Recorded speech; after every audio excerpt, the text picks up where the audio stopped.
One of the things I wrestle with is, other than the obvious, which is the inherent injustice of this and the obvious damage that it does to a wide swath of our population. But another thing I struggle with is the end game. What do you think the end game is here? Why are they pursuing something that is ultimately only going to so deeply stratify American society if pursued to the nth degree as we believe they want to?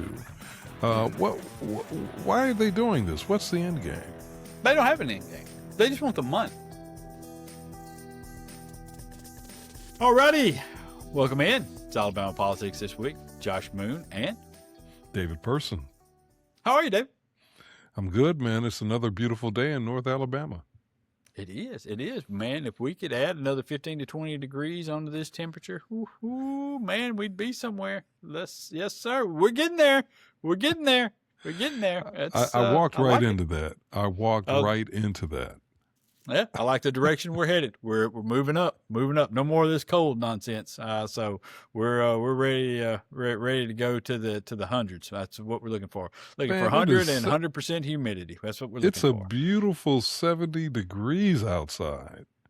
What are you talking about? That's an inside temperature, David. That's not an outside temperature. Outside temperature needs to be higher than that. So you can go out of your cool house and go out into the nice warm air outside and have yourself a nice day. Maybe jog a little bit. Get outside when it's 95 or so. Do a little jogging. Good night. Come on. Yeah, that's how we go. Before we get rolling on this thing, let's tell you about our friends over at Wind Creek Entertainment. They are the sponsors of this program. This is Alabama Politics This Week, brought to you by Wind Creek Entertainment, and we do appreciate them for what they do and the support that they give. And they're the best. They really are the best. And we're actually going to talk in a few minutes about some things kind of related to the business that they run, because they do operate 3 fantastic casino resorts in this state, in Montgomery, Wetumpka, and Atmore. Of course, Wetumpka and Atmore being their crown jewels, and you should stay. You should stay. Look, we started. We've already made plans for spring break, and I know a lot of people are going to start to head down to the beaches. But this is a good time to go. Still, I understand it's still a little chilly for people like me. Still a little chilly, but you can get out down there and have a good time at the beach. And if you're on your way, stop. Don't go that whole trip. Don't try to pack the kids in the car and make that whole drive where everybody's mad at everybody. Stop on the way there and stop on the way back. Extend that trip by an extra day or so, and everybody's not mad at each other when you get somewhere because you spent all day in the car and you're a little bit sandy and a little bit sunburned. Go somewhere nice. And I'm telling you, if you're middle of the state down, go to Atmore. Northern part of the state, book you a stay in Wetumpka down there. Go to the resort, have yourself a nice meal, go to the spa, hang out by the resort-style pools.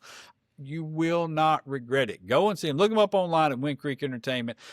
I'm telling you, telling you, you are not going to regret it. I'm telling you right now, you're going to be calling us like everybody else has, saying, you were right. I mean, I hear that a lot anyways, especially from my wife. But it's, I get that all the time. And so listen, just do it.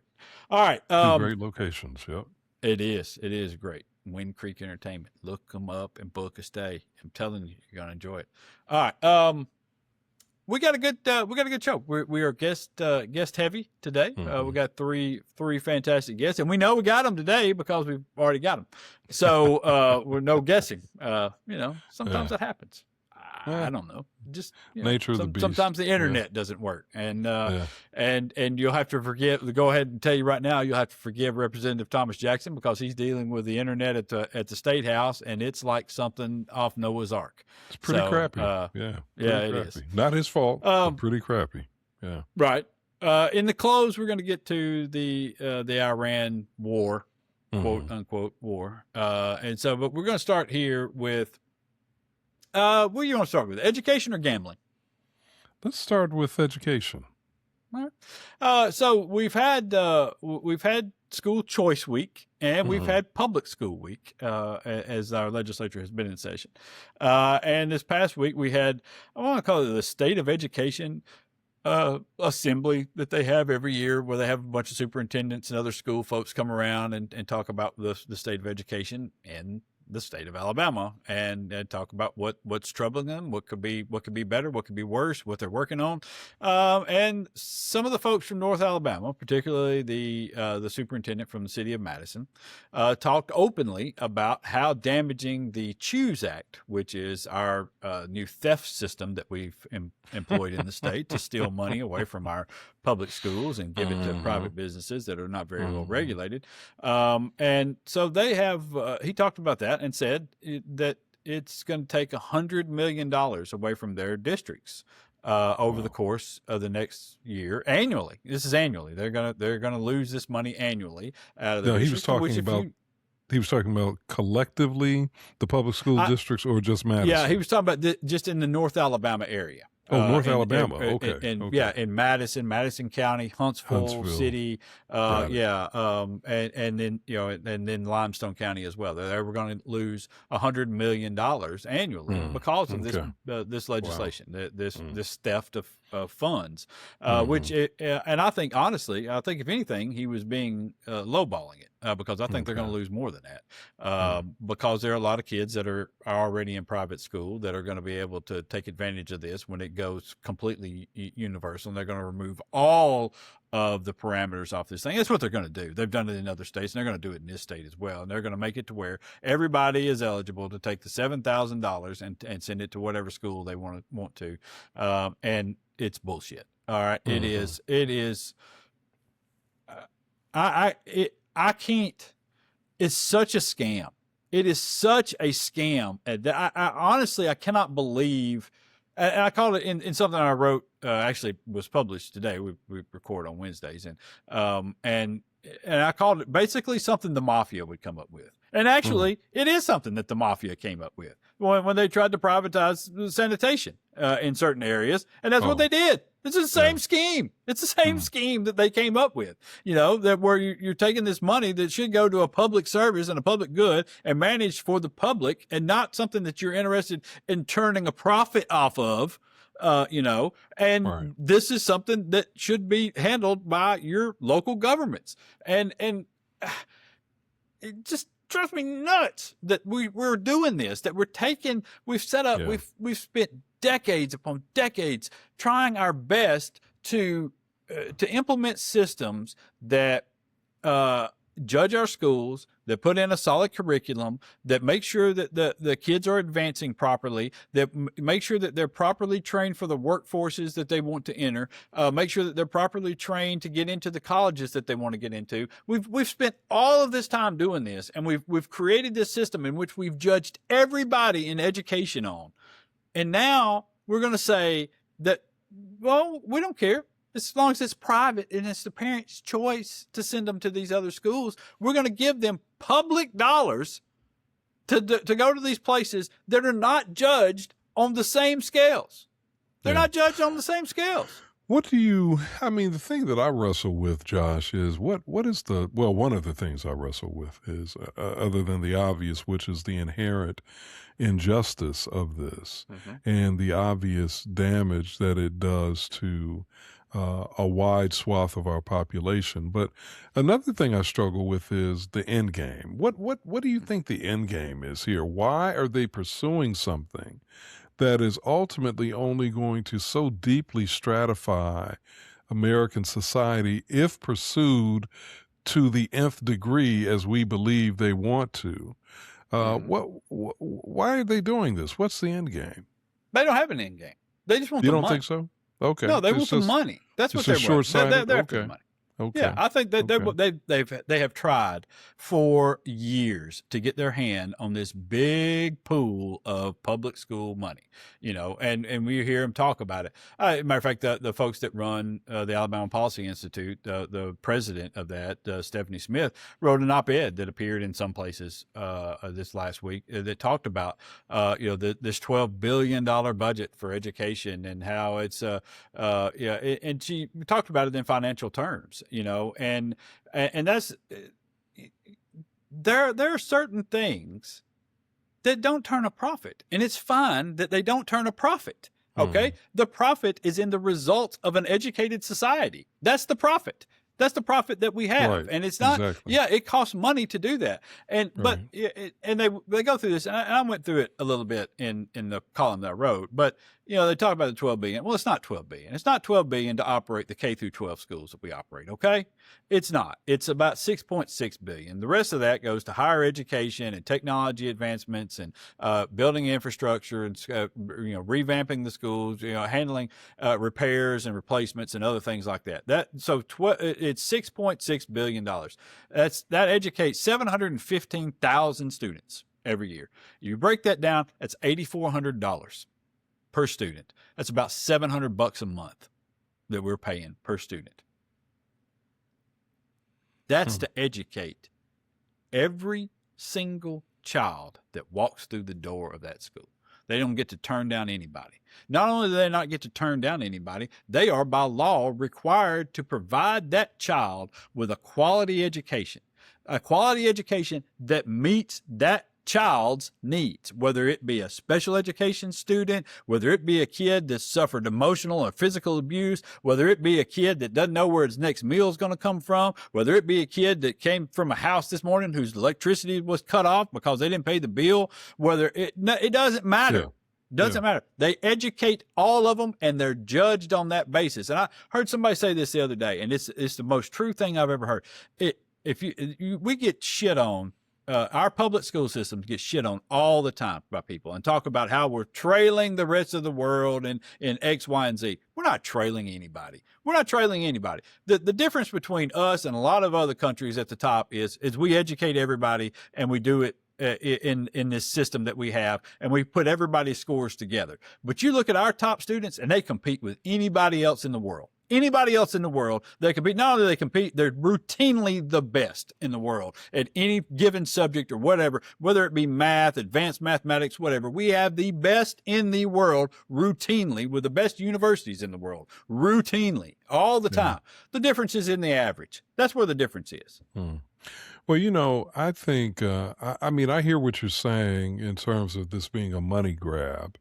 And I do agree with that. I think that the short game is that this is about, the fairly typical mindset I find on the right, conservatives. They seem to feel like it's okay for them to use government resources to build their own businesses, and then they falsely crow about, the brilliance of capitalism, when it's really just socialism by another name, in my opinion.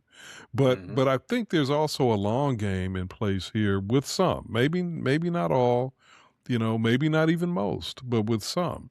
I think they really don't care what happens to people at a certain socioeconomic level. And in fact, I think they almost believe that people at a certain socioeconomic level deserve whatever comes their way, whatever crappy life circumstances they are left with is just, well, that's just survival of the fittest. It's just, a variation or a derivation of manifest destiny.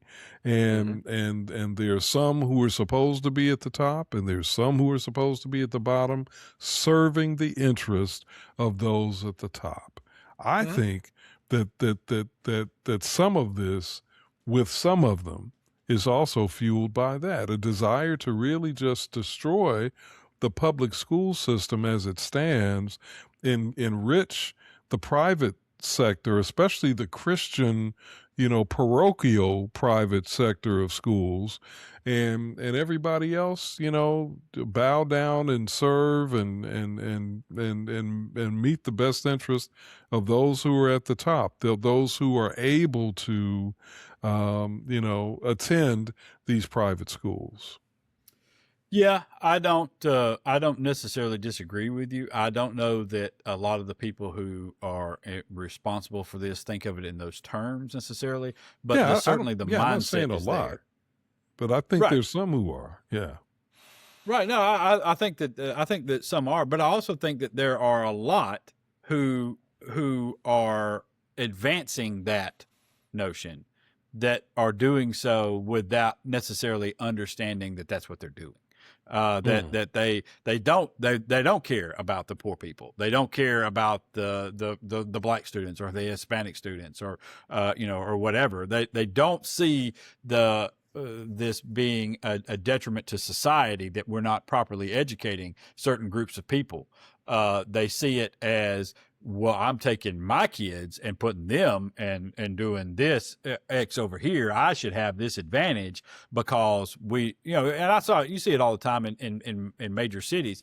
And it's, Montgomery was a perfect example to me. Montgomery represents everything that is wrong with the right wing thinking on education, because they've been Mm. doing it the right wing way for so many years now. I mean, Mm. they've had so many private schools where they push kids to. They've had a separate magnet program that they've artificially pushed white kids into. They've done all sorts of things to leave their public school system with the poorest, most at-risk students, the kids with all the learning disabilities, with all the challenges in life. They've just packed their public schools with those kids, and then they've judged those schools on the same metrics with Yeah. everybody else, Yeah. and then shit on everybody that runs it. They've Hmm. changed. They've consistently complained about the board and everybody else when all of these challenges are there, and they never gave them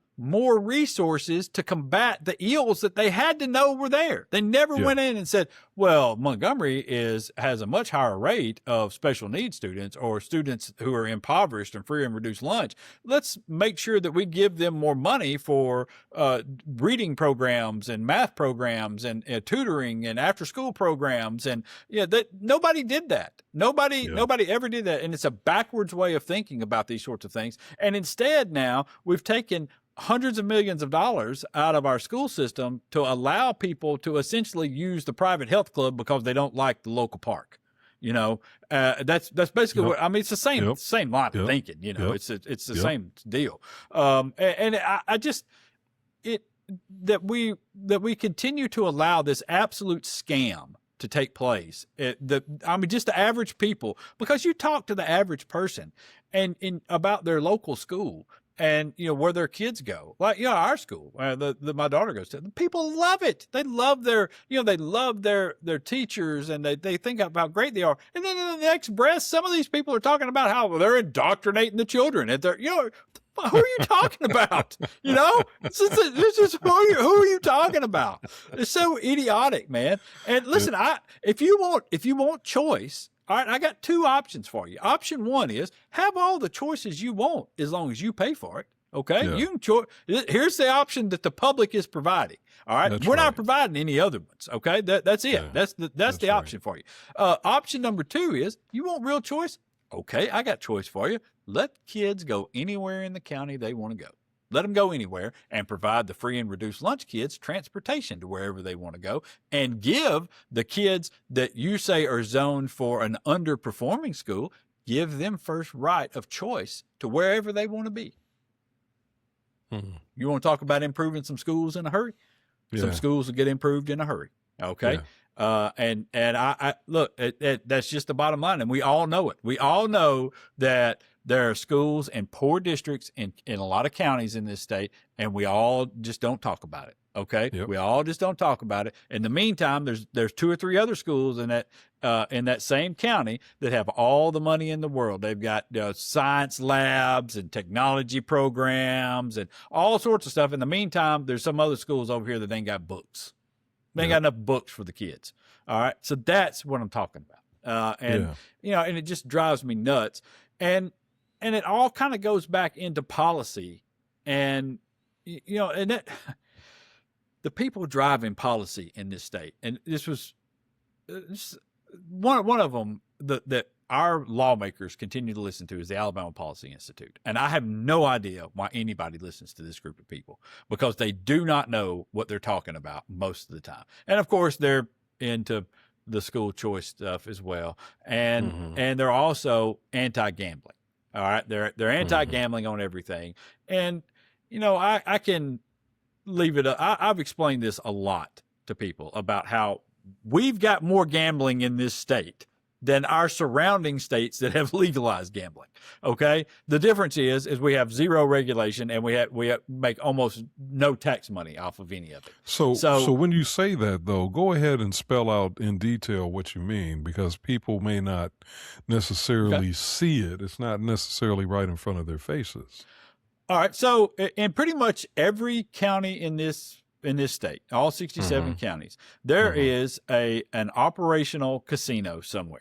All right. I can take you to the ones in Limestone and Morgan, all around. There's an operational casino somewhere. It's usually happening in an abandoned storefront somewhere, in a strip mall, or in the back of a gas station, or somewhere. But somewhere in your county, I guarantee you, there is an operational casino where there are electronic bingo or just straight up slot machines in operation back there, and somebody's running those things.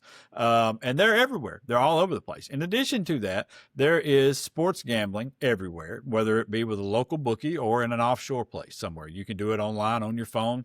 I could right now make a bet somewhere at an offshore place, and it's perfectly legal. There's nothing anybody can do about it. There is also now we have the predictive markets, the Kalshis and some of these others. I think FanDuel and DraftKings are also getting into that. And predictive markets are basically governed by the SEC. And I don't mean the Southeastern Conference. I mean the Securities and Exchange Commission.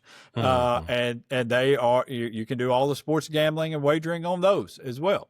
So, that there's all of this stuff. In addition to that, we also, as we've talked about, we're sponsored by some folks that run 3 casinos. In this state. It's the federally recognized Porch Band of Creek Indians. And they also are operating, but doing so legally. However, they own the money that they take in through those casinos. They don't pay state taxes because they are not beholden to the state to pay state taxes. They pay taxes on other things, on employment taxes and things like that, but they don't pay it on the gambling revenue.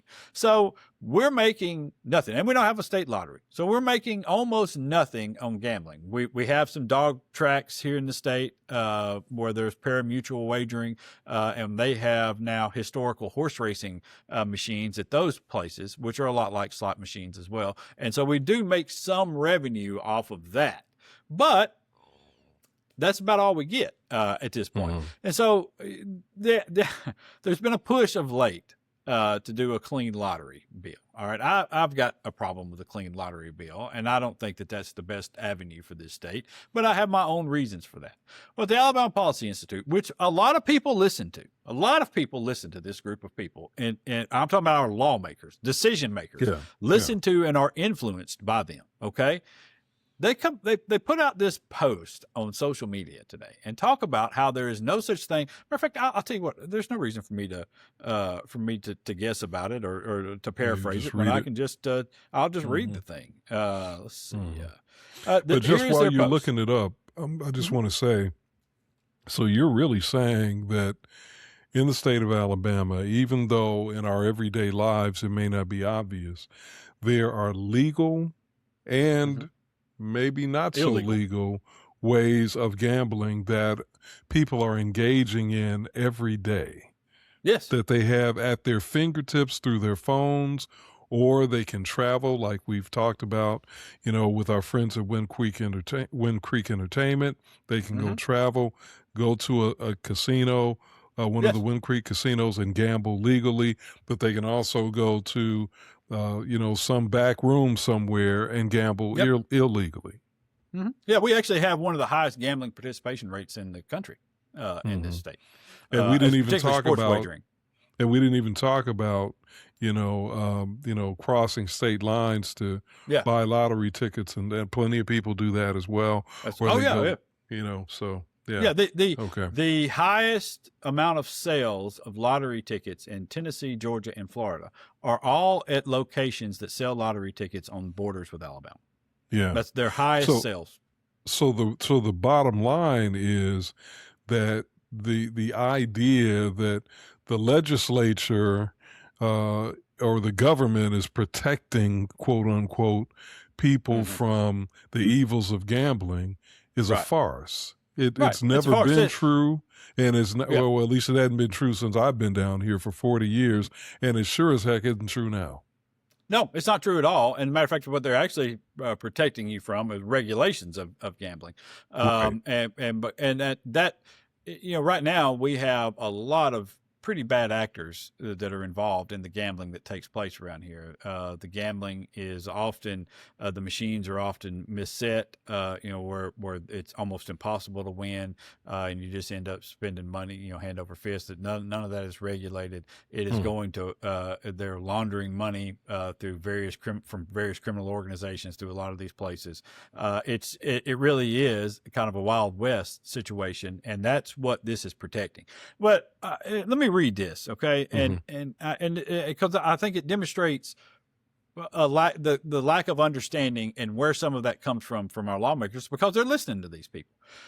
For the candidates still, this is again from the Alabama Policy Institute post that they have, for the candidates that still seem confused or are just plain lying to the people they're seeking to represent, there's no such thing as a clean lottery. It doesn't exist, can exist, and won't exist no matter how many times you stand up and say you're for it. If the Alabama State Legislature passes a constitutional amendment to change Section 65 of the state constitution to allow Class 3 gambling, there would not be an opportunity to have only a lottery, since a lottery is one of many types of Class 3 gambling according to federal law. Gambling proponents and politicians might misrepresent the vote as a vote for a lottery, but the people would, in effect, be voting to allow all types of Class 3 gambling to be legalized. The state of Alabama would then be obligated to allow card games, casino games, slot machines, digital electronic games of chance, sports betting, and a lottery to be operated by any and all federally recognized Indian tribes that have a compact in the state. All of that is ridiculous nonsense, okay? All right. First of all, there's only one federally recognized tribe in this state. It's the Porch Creeks. And Right.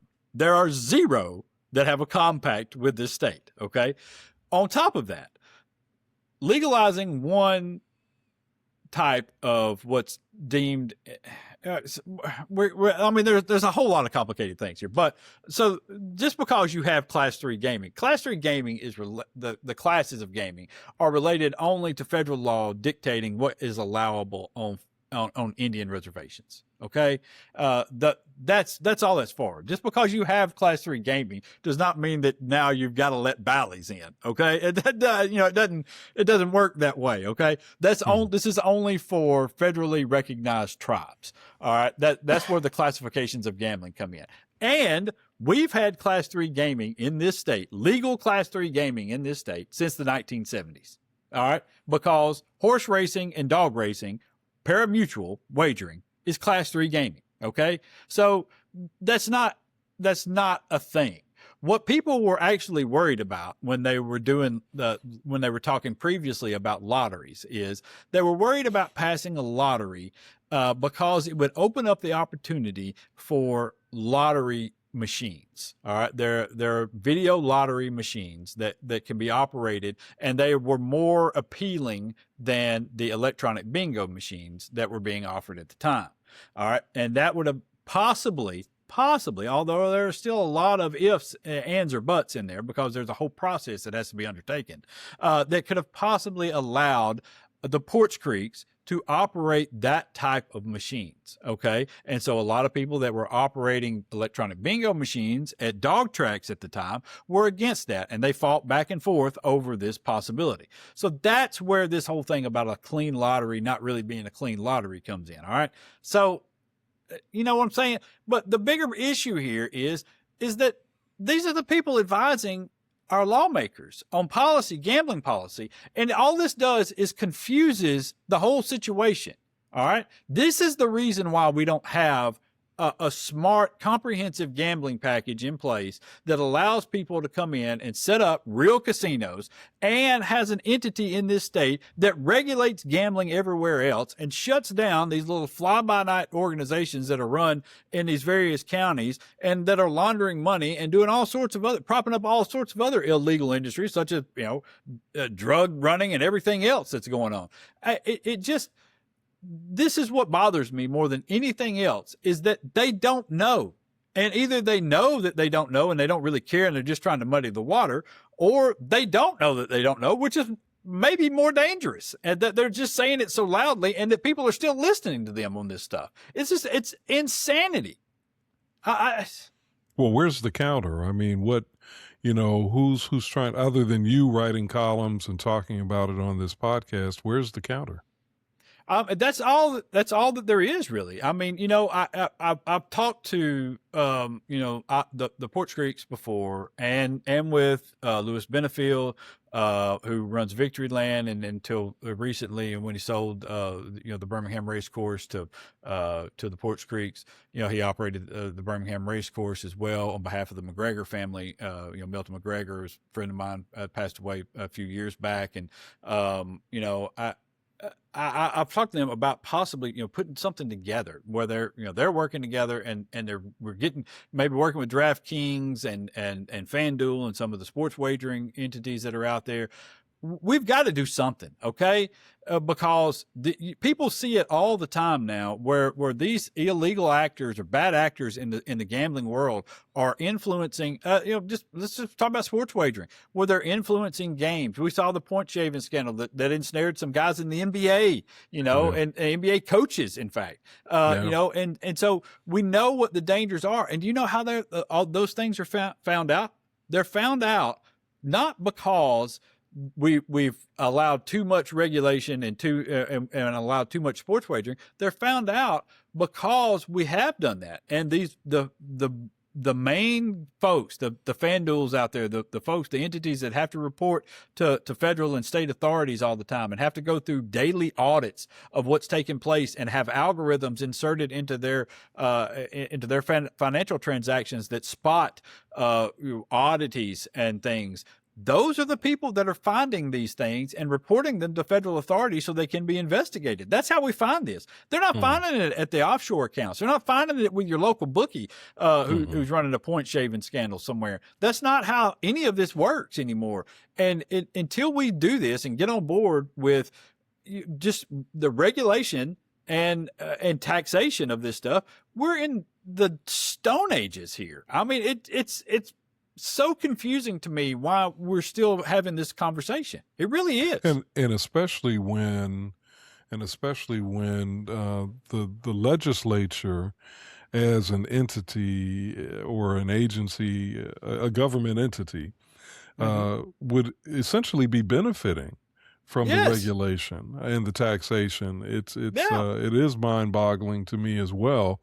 I think the people, from everything you've laid out and from just what I've observed through the years, the people have clearly spoken about, their interest in gambling in this state. And I think when the people speak, then the job of government is to, especially with something, like gambling, the job of government is to regulate and to tax, so that the people as writ large, meaning everybody in the state, can derive benefits and any services that are needed to provide balance. I mean, that's what government should be doing. It's in the best interest of everybody.